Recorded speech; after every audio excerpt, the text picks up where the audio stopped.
கொடியில் தலைகள் சிதறவா விரட்டி வா விரட்டிடும் விரட்டில் பறைகள் கதறவா அழிக்கவா ஒழிக்கவா தீயவர் துளைகள் நடுங்கவா நெறிக்கவா முறிக்கவா கொடிய குருதி தெளிக்க அச்சம் புறந்திடு உச்சம் அறிந்திடு உச்சம் கிளர்ந்திடு மிச்சம் என்று எதுவும் இன்றி உந்தன் ஆயுதம் என்னவென்பதை உந்தன் கைகளில் ஏந்தி நிற்கிறார் அந்த ஆயுதம் என்ன செய்திடும்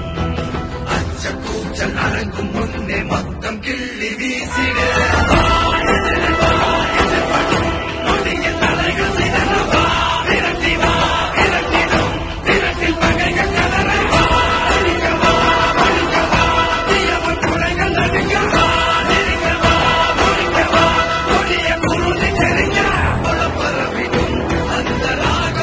Yeah.